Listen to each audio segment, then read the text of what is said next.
जे प्रभु अनुग्रहकारी परमेश्वर आम को जिते रखिंट पुणी अनुग्रह सुंदर सुजोग देते पाद निकट को आसवाई वाक्य किसी विषय आलोचना करने आपण मैंने नियमित मन आलोचना भाग सकाशु प्रभु यीशु नाम आपन प्रत्येक को स्वागत करे पुणी नियमित आम सहित जगत सकाशु प्रभु आप परिवार प्रत्येक को आशीर्वाद करंतु। आज गोटे विषय चिंता करवा गोटे ख्रीष्टीय जीवन निमंते अति गुरुत्वपूर्ण विषय ता हूँ कौन मोर जीवन उद्देश्य कौन what is the purpose of my life more जीवन उद्देश्य कौन से विषय चिंता करने पूर्व निज निज प्रभु समर्पण कर प्रार्थना करवा।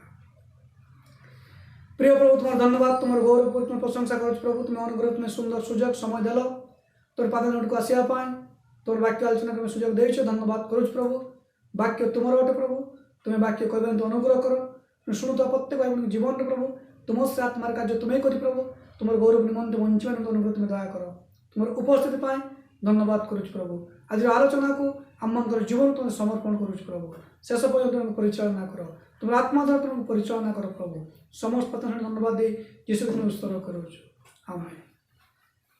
प्रथम गोटे विषय आम चिंता करवा जे मोर जीवन उद्देश्य कौन what is the purpose of my life और से बाइबल गोटे अंश आम पाठ करवा हूँ एब्री 11 पर्व 13 पदरू आ 16 पद पर्यंत पढ़ा ए समय लेखा जाए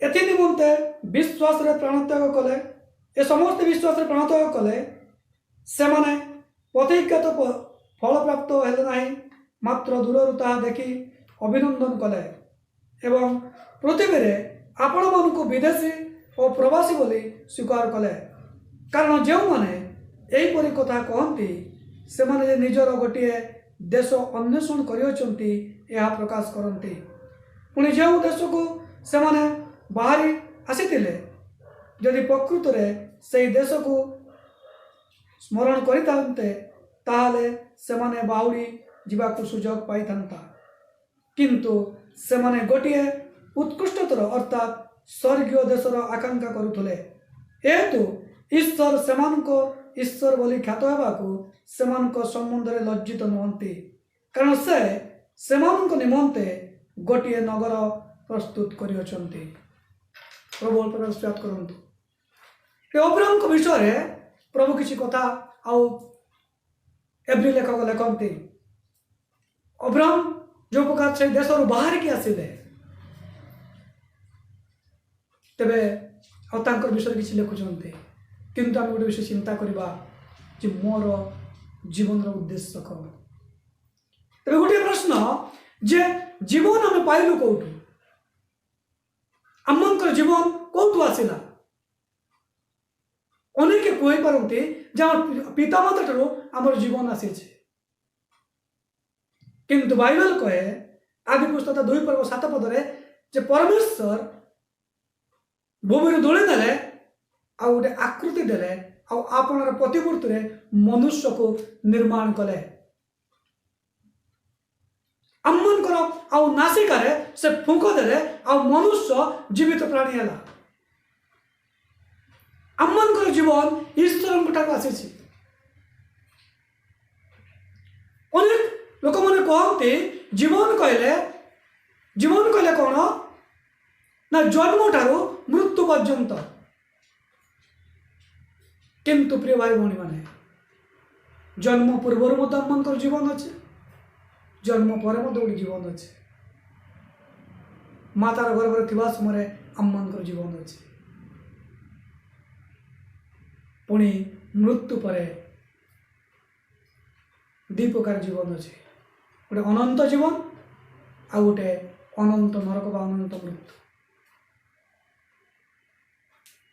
बाइबल रे आदि पुस्तक 5 पर्व 37 पद लिखा जाए मधुशाल 969 वर्ष पर्यंत बंची थे पुणी आदि पुस्तक 6 पर्व 820 पर्यंत 900 वर्ष पर्यंत लोक मैंने बंचुले और आस्ते आस्ते जगत रे पापर प्रवेश कला पापर अभिवृद्धि है, मनुष्यर आयुष आस्ते आस्ते आस्ते कमिगला। गीत संगीत 90 पर्व में मूसा देखते कहते जे मनुष्यर आयुष हूँ कौन 60 वर्ष 70 वर्ष आउ बलपूर्वक हूँ कौन 80 वर्ष। आमर जीवन क्षण काल स्थायी आउ अल्प समय पर प्रभु आमर जीवन कौन कर ऋण सदृश देते। तेणुक आमर जीवन उद्देश्य कौन आम अनेक प्रकार विषय को आम कौन करूँ खोजु आमर जीवन में जगतिक भाव में अनेक प्रकार विषय को आम खोजु किंतु मु जगत विषय कहवाई चाहे ना केवल आत्मिक जीवन विषय कहवाई चाहे जे आत्मिक भाव में आम जीवन उद्देश्य कौन। यदि आत्मिक जीवन में बंचा चाहूँ तो प्रथम विषय हूँ कौन ना आमर जीवन परीक्षा सिद्ध हवा दरकार रही। सदा प्रभु को जो मैंने प्रेम करती से कौन करती ना परीक्षा करती आम कि ईश्वर को प्रेम करुचु आमर मन प्राण दे प्रेम करुचु कि नहीं से आम जीवन में अनेक छोट बड़ घटना द्वारा प्रभु आमको परीक्षा करते जोटा कि द्वितीय विवरण तार 13 पर्व 3 पद 4 पद लिखा जाऊँगी। सदा प्रभु पश्चात गमन कर सेवा कर आज्ञा पालन कर भय कर तुम्हें कौन हुआ ना आसक्त हुआ। आमर जदि आमर गोटे नगर अच्छे आमर गोटे राज्य अच्छे जो मैंने यीशुख्रीष्ट को व्यक्तिगत ग्रहण कर गोटे भरोसा अच्छे अनंत जीवन से जीवन पाइबापे आमको प्रथम परीक्षा सिद्ध हवा दरकार रही। प्रथम पिता तार 1 पर 7 पद लिखा जाऊँगी जेपरी अग्नि द्वारा परीक्षित खयणीय सुवर्ण अपेक्षा अधिक बहुमूल्य जे तुम्बे माने परीक्षा सिद्ध विश्वास ता यीशुख्रीष्ट प्रकाशित हेबा समय प्रशंसा गौरव संभ्रमर कारण हेब। आमर जीवन परीक्षा सिद्ध हवा दरकार रही परीक्षा उत्तीर्ण हवा दरकार रही कारण जिते बेले परीक्षा उत्तीर्ण होना आम पुरस्कार पाइबा ना गोटे पिला जो स्कूल पाठ पढ़े ताको परीक्षा देवाई पड़े तेज तार प्रमोशन हुए। जाकब गोटे कथा कहले तार 1 पर 12 पदरे तुम्हें जो परीक्षा सिद्ध कर परीक्षा सिद्ध हम बा पास हम से तुम्हें कौन कह ना मुकुट पाइब। आमको से मुकुट को पाइबापे आमको गोटे परीक्षा सिद्ध जीवन आवश्यकता रही। अब्राहम जीवन अब्राहम ऊर देश बाहर के आसिले आते रास्तार विभिन्न प्रकार समस्या मत से गले दासदासी मान मध्य लटरा दासदासी विवाद रहा मिसर राजा स्त्री को नहीं गले युद्ध कले विभिन्न प्रकार परिस्थिति संतान नथिला मात्र परमेश्वर बारंबार कहते जे तुमर वंशधर कौन हम ना बालुका परी आकाशर तारागण सदृश हम। शेष अब्राहम परीक्षा सिद्ध है से किनान देश प्रवेश कले से दुग्ध मधु प्रभावित देश को से कौन कले ना प्रवेश कले। अब्राहम परीक्षा सिद्ध है। जोसेफ जीवन घरे थी समय भाई मैंने विरोध कले बिकिदेले से मिदनीय बणिक मान बिक्री करदे से मिसर देश से पटिफर घरे से दास होकर रहिले जीवन में प्रलोभन आसला मात्र से प्रलोभन पलायन कला परमेश्वर से भय कले पलायन कले शेष कौन है ना जेल को जावाई पड़ा मात्र परमेश्वर जोसेफ सहवर्ती थे आउ ताको आनी कौन कले ना मिस्र द्वितीय कर्ता कले। दुर्भिक्षे मरी जाता लोक मान को बचाइबा प्रभु व्यवहार कले। एस्टर जीवन गोटे परीक्षा आसला जे इस्राएल लोक मान मारी दिया जीव। मर्दखय एस्टर को कहले इस्राएल लोक मान को बचाइबा प्रभु तुमको से राजप्रसाद रखी। एस्टर उपवास कले, प्रार्थना कले, आउ से परीक्षा उत्तीर्ण हेले। दानिएल जीवन बाइबल रे एपरि अनेकंकर जीवन जो देखू से माने परीक्षा उत्तीर्ण होइछन्ते। तेणुक आम मान को ख्रीष्ट जीवन रे अनेक प्रकार परीक्षा आसो। मात्र मोर उद्देश्य कौन? मैं परीक्षा उत्तीर्ण होगा। से उद्देश्य आम मान रहा दरकार अच्छे। पाउल कहले द्वितीय कोरिन्थी तार 1 पर्व 8 पद 9 पदरे से कहले गोटे समय आसला जो समय आमे आम निजर जीवन बंचीबो बोली आमे आशा करि नथिलु। जो परमेश्वर मृतमान को उठाते तांको ऊपर आमे केवल निर्भर कलु। आ प्रभु हमको से परीक्षा कौन कले उत्तीर्ण कले। प्रभु हमकर महान परमेश्वर प्रभु हमको परीक्षा सिद्ध जीवन देखा चाहते आम मान जीवन रे। आज कौन आम मान जीवन रे छोट बड़ अनेक प्रकार परीक्षा आसी पारे। मात्र आम निराश हवा ना, आम हताश हवा ना। आम मान गोटे उद्देश्य रहा दरकार अच्छे कि मु परीक्षा उत्तीर्ण हेबी। कारण मु जो ईश्वर विश्वास करे से मृतमान को मत उठी आ से मृतमान को जीवन द्वारा परमेश्वर। द्वितीय विषय हूँ कौन ना जीवन और उद्देश्य कौन रहा दरकार रही। ना जीवन और उद्देश्य हूँ कौन ना विश्वस्ततार भंडार भरिया सदृश आम जीवन हवा दरकार अच्छे। प्रथम खंड 4 पर्व 1 पद 4 पद आ 7 पद गोटे विषय देखा दूसरी। भंडार भरिया विषय गोटे विषय देखा दूसरी जे भंडार भरिया नितांत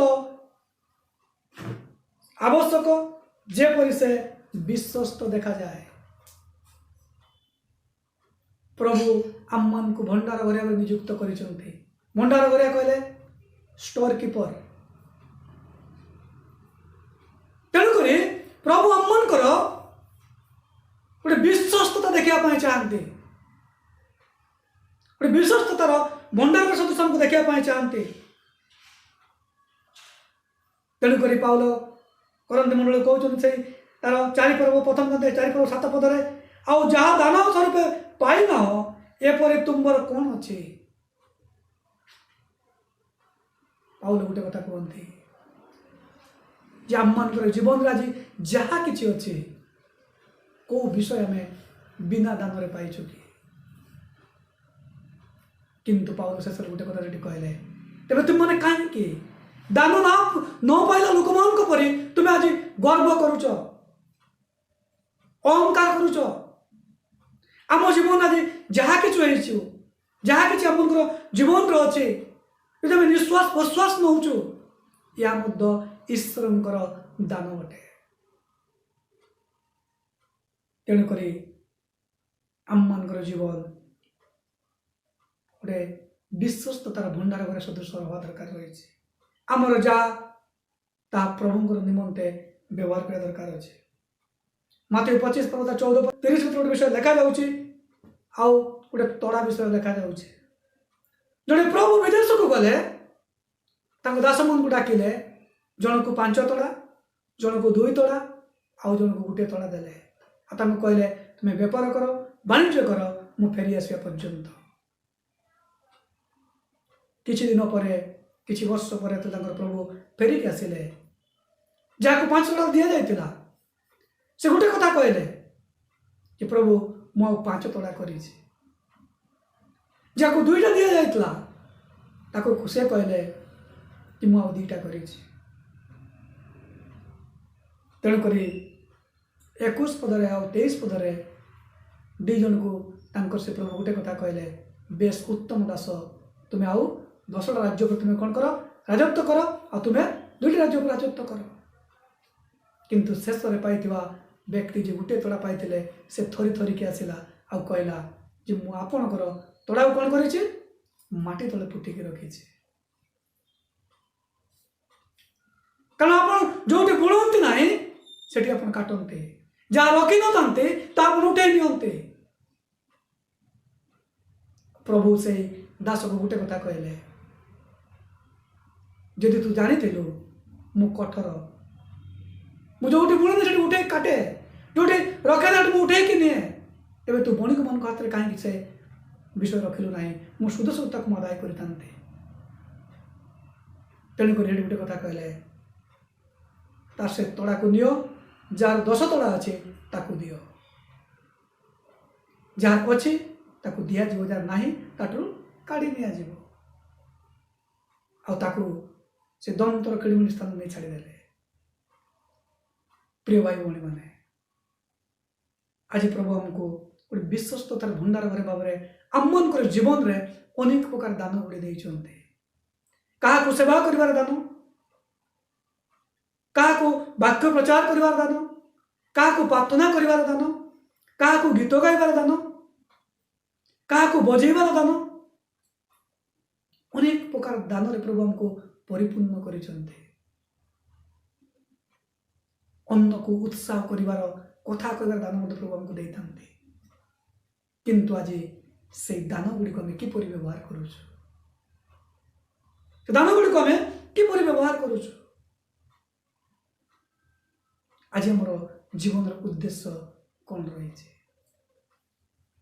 तृतीय विषय हूँ कौन ना आम मन जीवन हूँ गोटे प्रस्तुतिर जीवन आम मन जीवन गोटे प्रस्तुतिर जीवन। प्रथम पितर तार 1 पर्व 16 पद 17 पद लेखा होची जन लेखा अच्छे तुम्हें माने पवित्र हुआ आम्हे पवित्र अटू। ईश्वर उद्देश्य हूँ कौन जेहेतु से पवित्र आम तर विश्वास करुचु आम मन जीवन मध्य कौन दरकार पवित्र हवा दरकार रही। तेणुक 17 पद विषय लेखा हो मुखापेक्षा न करी प्रत्येक लोक कर्म अनुसार विचार करते ताहां जदि पिता बोली संबोधन करुचु तेबे आपना आपना प्रवास काल स्वभय क्षेपण करू। तापर 18 पद में पढ़ू लेखा हो तुम मन पितृपुरुषर थिबा सुना रूपा द्वारा तुम्हें पापर उद्धार पाई ना मात्र जीशुख्रीष्ट बहुमूल्य रक्त तुम्हें उद्धार पाइछ। आम मन जीवन गोटे प्रस्तुतिर जीवन हवा दरकार रही। प्रिय भाई भौणी मैंने आम मन जीवन दैर्घ्यता आम के जानी ना आम के समय बंचू आम जानी ना से बाइबल रे अनेक प्रकार एग्जाम्पल उदाहरण दिया जाइए। आई बतार 14 पर्व 2 पद लेखा जे तुम मन जीवन मनुष्य जीवन किपरि ना फूल परी आ गोटे लेखा हो छाया परी। फूल को समस्त भल पाते अल्प समय पर फूल जो मौली जाए से कौटी पड़े डस्टबिन रे पड़े। खरारे जाउतबा समय लोक मैंने छाई खोजते मात्र छाई स्थिर नुह सूर्यर ऊपर डिपेंड करे तार छाई को जगह पड़ो। सूर्य जुआड़े बुले छाई तार विपरीत को जाए। तेणुक मनुष्य जीवन स्थिर नुह छाई लंबा हो पारे छोट हो पारे मनुष्य जीवन लंबा हो पारे छोट मध्य हो पारे। तेणुक गीत संहिता 90 पर्व 9 पद लेखा हो मनुष्यर जीवन हूँ कौन कहानी परी। अनेक लोक मान पिला माने कहानी शुणते मो जेजेमा थे बहुत कहानी जानी थे बाइबल अनेक कहानी आमको कहते आ कहानी सुनला बेले तापर तापर तापर पचारा हठात कहानी समाप्त हो जाए मन रे उत्कंठा थाए तापर आउ कौन हम मनुष्य जीवन से परे ଚାଲୁ ଚାଲୁ ହଠାତ୍ ରହିଯାଏ, ହଠାତ୍ ରହିଯାଏ, ଆଗକୁ ଆଉ ବଢ଼ିପାରେ ନାହିଁ। ଆମେ ଅନେକ ସମୟରେ କହୁ ଲୋକଟା ଖାଇକି ଭଲରେ ଉଠିଲା, ଖଟରେ ବସିଲା, ଆଉ ଗଡ଼ିଗଲା, ତାଙ୍କ ଜୀବନ ଚାଲିଗଲା। ସେଇ ଗୀତ ସଂହିତା 90:15 ଲେଖା ହଉଛି ଯେ ମଣିଷର ଜୀବନ ହଉଛି କ'ଣ? ସ୍ୱପ୍ନ ପରି। ଯେତେ ପର୍ଯ୍ୟନ୍ତ ଲୋକମାନେ ନିଦରେ ଥାନ୍ତି ସ୍ୱପ୍ନ ଦେଖନ୍ତି, ନିଦ ଭାଙ୍ଗିଗଲେ ସ୍ୱପ୍ନ ସରିଯାଏ। ମଣିଷ ଜୀବନ କ୍ଷଣକାଳ ସ୍ଥାୟୀ, ମଣିଷ ଜୀବନ କ୍ଷଣକାଳ ସ୍ଥାୟୀ। ଗୀତ ସଂହିତା 102:3 ଲେଖା ହଉଛି ଯେ ମଣିଷ ଜୀବନ କାକର ସଦୃଶ। ଘାସରେ ଛୋଟ ଛୋଟ ଜଳବିନ୍ଦୁ, ଜଳକଣା ସବୁ ଆମେ ଦେଖୁ। ଗଛର ପତ୍ରରେ ସମସ୍ତ ଜଳକଣା ଗୁଡ଼ା ଆମେ ଦେଖୁ। ଯେତେବେଳେ ସୂର୍ଯ୍ୟ ଉଠେ ଆଉ ତାକୁ ଖୋଜିଲେ ଆମେ ପାଉନା। ମଣିଷ ଜୀବନ ସେପରି। ଦ୍ୱିତୀୟ ସାମୁଏଲ 14:14 ଲେଖା ଯାଉଛି ଯେ ମଣିଷ ଜୀବନ ହେଉଛି କ'ଣ? ନା ଭୂମିରେ ଢଳା ଯାଇଥିବା ଜଳ ସଦୃଶ।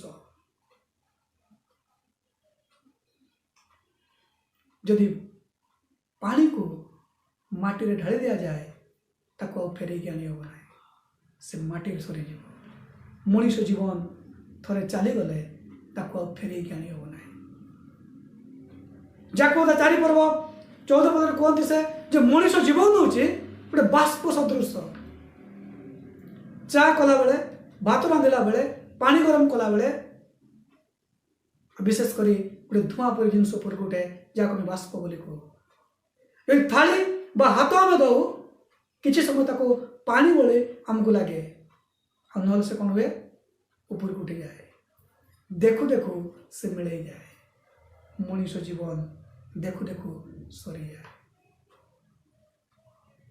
ଆମମାନଙ୍କର ଜୀବନ ଗୋଟେ ପ୍ରସ୍ତୁତିର ଜୀବନ ହବା ଦରକାର ରହିଛି। ଆମମାନଙ୍କର ଜୀବନ ଉଦ୍ଦେଶ୍ୟ କ'ଣ ହେବା ଦରକାର? ନା ପରୀକ୍ଷା ସିଦ୍ଧ ହେବା ଦରକାର ରହିଛି। ଆମମାନଙ୍କର ଜୀବନ ବିଶ୍ୱସ୍ତତାର ଭଣ୍ଡାର ସଦୃଶ ହେବା ଦରକାର ରହିଛି। ଆମମାନଙ୍କର ଜୀବନ ଜଗତରେ ଯେଦିନ ଅଛୁ ନିଜକୁ ଆମେ ପ୍ରସ୍ତୁତ କରିବୁ। କାରଣ ଜୀବନ ହେଉଛି ସମୟର ଗୋଟେ ମୁହୂର୍ତ୍ତ। ଯେତେବେଳେ ଆମମାନେ ଅନନ୍ତ କାଳ ପାଇଁ ନିଜକୁ ପ୍ରସ୍ତୁତ କରିଥାଉ।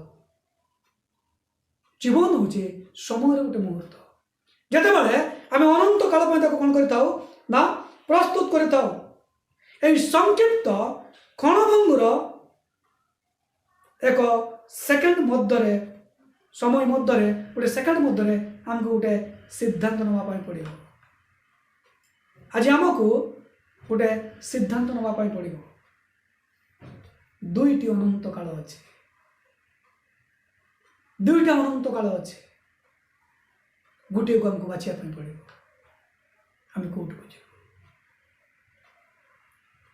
ଗୋଟିଏ ହେଉଛି କ'ଣ?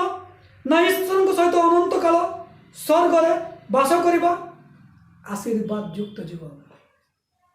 ଆଉ ଦ୍ୱିତୀୟ ବିଷୟ ହେଉଛି କ'ଣ? ଶୈତାନ ସହିତ ପ୍ରଜ୍ୱଳିତ ଅଗ୍ନିକୁଣ୍ଡରେ ଅନନ୍ତ କାଳ ବାସ କରିବା, ଦୁଃଖ ଯନ୍ତ୍ରଣାର ଜୀବନ। ତେବେ ଆମେ କି ପ୍ରକାର ଉଦ୍ଦେଶ୍ୟ ନେଇ ଆଜି ଆଗକୁ ବଢ଼ୁଛୁ? ଆପଣଙ୍କର ଜୀବନ ଆପଣଙ୍କ ହାତରେ। ନିଜ ଜୀବନ ପାଇଁ, ନିଜ ଆତ୍ମା ପାଇଁ ଆମେ ବ୍ୟକ୍ତିଗତ ଭାବରେ ଉପଯୁକ୍ତ ସ୍ଥାନକୁ ମନୋନୀତ କରିବା ଦରକାର ରହିଛି। ପଛରେ ଆମେ କ'ଣ କରିଛୁ, ପଛରେ ଆମେ କ'ଣ ଛାଡ଼ିକି ଆସିଛୁ, ତାକୁ ଆମେ ଫେରି ଚାହିଁବା ନାହିଁ। ତେଣୁକରି ଗୋଟେ ସତ୍ୟ ଘଟଣା ମୁଁ କହିବି। ଗୋଟେ ଦେଶରେ ଜଣେ ବହୁତ ଜ୍ଞାନୀ ଲୋକ ଥିଲେ। ବୃଦ୍ଧ ବ୍ୟକ୍ତି, ବୟସ୍କ ବ୍ୟକ୍ତି ଆଉ ବହୁତ ଜ୍ଞାନୀ ଲୋକ। ସେ ଅନେକ କଥା କହି ଦେଉଥିଲେ ଲୋକମାନଙ୍କ ବିଷୟରେ। ସେଇ ଦେଶରେ ଗୋଟେ ଦୁଷ୍ଟ ପିଲା ଥିଲା। ଆଉ ସେ ଡିସାଇଡ୍ କଲା ଯେ ମୁଁ ଆଜି ସେ ବୃଦ୍ଧ ବ୍ୟକ୍ତିର ଜ୍ଞାନର ପରୀକ୍ଷା ନେବି। ଆଉ ସେ ଗଲେ ଆଗକୁ। ସେ ହାତକୁ ଏପରି କରିକି ଯାଉଛନ୍ତି। ଆଉ ସେ ବୃଦ୍ଧ ବ୍ୟକ୍ତିକୁ ପଚାରୁଛନ୍ତି ଯେ ମହାଶୟ, ମୁଁ ଶୁଣିଛି आपण अनेक लोक विषय आप कही दौरान ठीक ठीक कथा मोर गोटे प्रश्न थिला आ वृद्ध व्यक्ति कोमल स्वर गोटे कथा कहले पुओ पचार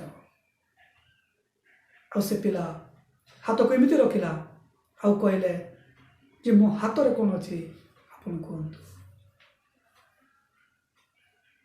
वृद्ध किसी समय चिंता कला परे आ से कहले तुम हाथ रे गोटे चढ़ई अच्छी आ से पिला पचारे से मृत ना जीवित कारण से चिंता करी जाइथिला जदि से कहे मृत ते मु चढ़ई को छाड़देवी आ से उड़ी जीव आ जदि कहे से जीवित ते मु आंगुठी पर कौन करी चिपिकी मारिदेवी वृद्ध अनेक समय चिंता कला परे गोटे कथा कहले जे पुओ चढ़ईर जीवन तुम हाथ तुम्हें चाहिए मारी पार तुम्हें चाहिए बंचई पार प्रिय भाई भौणी मैंने आज आपणकर जीवन आपण हाथ में आप चाहिए नरक को नहीं पारे आप चाहिए स्वर्ग को नहीं पारे सिद्धांत आपणकर आज कौपरी उद्देश्य नहीं आम एक ख्रीष्टीय जीवन यापन करुँ कौपरी उद्देश्य नहीं आज जगत में बंचापी चाहूँ आत्मिक भाव ना शारीरिक भाव स्वर्ग को जावाई ना नरक को जावाई आपणकर जीवन आपण हाथ में चढ़ई से पिला परी से वृद्ध लोक कहले चढ़ईर जीवन तुम हाथ में तुम्हें चाहिए मारी पार चाहिए बंचई पार आज प्रभु आपन मत गोटे कथा कहते आपणकर जीवन आपण हाथ में मो जीवन मो हाथ में मु चाहिए ताको स्वर्ग नहीं पारि मु चाहिए ताको नरक को नहीं पारि जदि आम भिन्न उद्देश्य जो अच्छु ईश्वर निकटवर्ती हवा जो परमेश्वर आपण मो पाए से कालवरी कुशरे से बहुमूल्य जीवन दे से आमको प्रेम को जीवन देते जहाँ से कंटार मुकुट पिंधि कंटार मेघ मारी दिगला से परमेश्वर निकट को जावा निजक समर्पण करवा आउ ठीक उद्देश्य में जीवन यापन करवा आउ निश्चित आम से स्वर्ग राज्य प्रवेश कर कारण आमर जीवन आम हाथ में प्रभु पाखे आशीर्वाद करूँ प्रार्थना करवा आज आलोचना में शेष करवा प्रिय प्रभु तुम धन्यवाद तुम गौरव तुम प्रशंसा करुच प्रभु तुम अनुग्रह कल आलोचना तुम्हें साहय कल तुम धन्यवाद करुच प्रभु तुम अनुग्रह कर परमेश्वर तुम दयासागर परमेश्वर प्रभु तुम महान धन्यवाद करुच प्रभु प्रभु आम जीवन उद्देश्य कौन ता बुझा निमंत तुम्हें साहय कर प्रभु कारण प्रभु तुम्हें गोटे परीक्षा सिद्ध जीवन आम आशा करुच तुम्हें गोटे विश्वस्ततार गोटे भंडार जीवन तुम आशा करुच प्रभु जगत रे प्रभु केते समय बंचू आम जानी ना मात्र जदिन बंचीचु गोटे प्रस्तुत जीवन जीवन काटी पार प्रभु कारण तुम्हें आसुच तुम विश्वास करता लोक मान तुम पाखक नापी प्रभु जे प्रकार तुम सहित आम जापर से आम मान जीवन को सजाड़िया तुम जो सुजोग देच प्रभु से सुजोग को सदव्यवहार करने निमंते तुम निमंते बंचा निमंते अनुग्रह कर समस्त प्रार्थना शुणिच धन्यवाद दे तुम से प्रिय पुत्र जीशु तुम स्वर करुच।